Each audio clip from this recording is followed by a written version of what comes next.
Yo, what's going on, guys? It's Houston Sports Talk back into the video today, and today we're going to be talking about the Orlando Magic potentially trading for James Harden. This is something I didn't think I'd be talking about, really ever, but the Orlando Magic have seemed to be like a maybe new potential landing spot for the Beard since, James recently. There's been a lot of problems for the 76ers and the Clippers to reach a deal for the all-star shooting guard / point guard. And James Harden, who had a great season last year, was snubbed from an all-star appearance, led the NBA in assists with, 10.5 average. I think it was 20 points per game, 20.5 points per game. I think he averaged 5 rebounds per game. And was not too bad defensively for this 76ers team last year. Requested for a trade from the 76ers early on in the offseason. And the front runner has been the Los Angeles Clippers.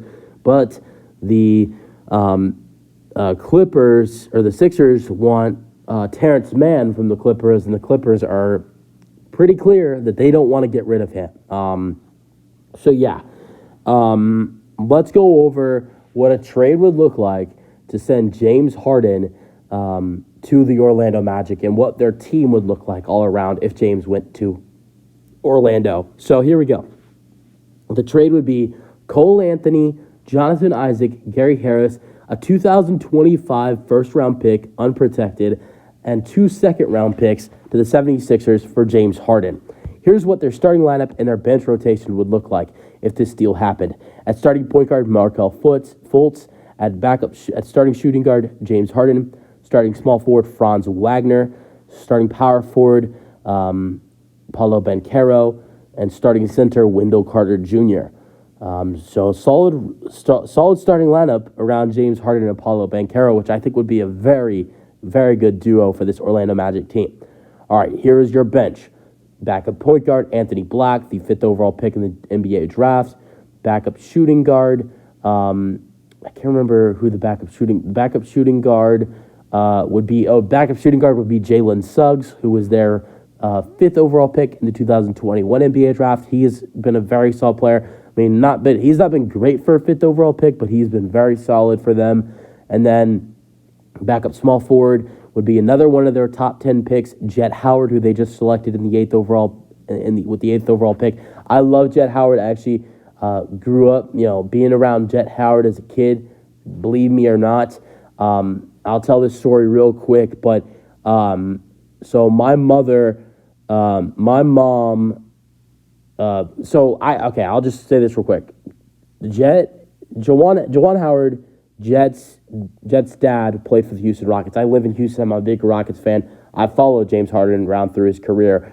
My mom was a babysitter for Jet Howard and his brother Chase.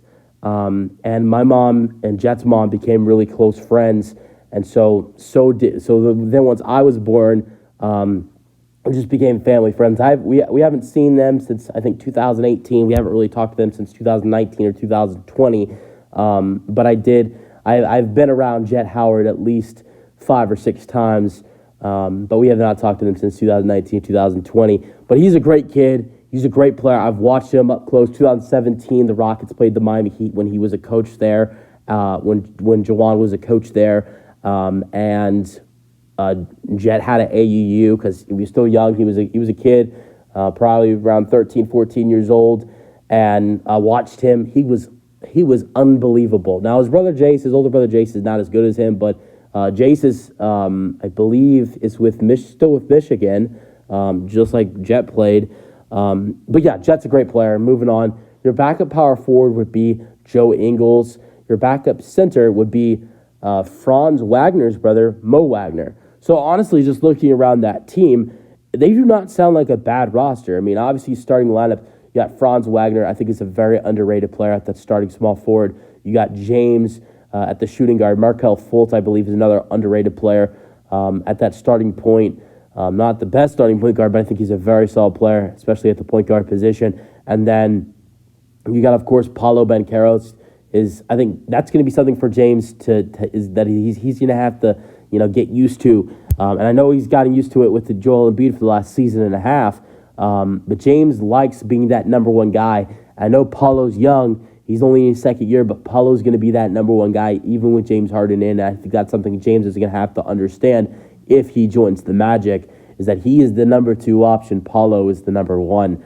And then obviously Wendell Carter Jr., I feel like he's another very underrated guy in this league who had a great season last year. So honestly, this Magic team with James Harden and Paolo Banchero, Franz Wagner, Markelle Fultz, Wendell Carter, solid bench with Anthony Black, Jet Howard, Jalen Suggs, you got the 3 young guards off the bench, and Joe Ingles and Mo Wagner, mixing in a little bit veteran experience off the bench as well. I think this is a very solid team if the trade happens.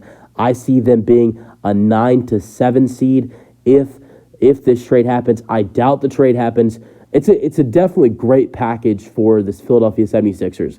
If they're getting offers like Nicholas Batum, Marcus Morris Sr., and Norman Powell in a first-round pick or 2, then I would think Cole Anthony, Jonathan Isaac, and Gary Harris and a first-round pick and 2 second-round picks is a lot better than what they're going to potentially get from the Clippers, just in my opinion. But yeah, you guys know your thoughts in the comment section. That's the video. Hope you guys enjoyed, and peace out.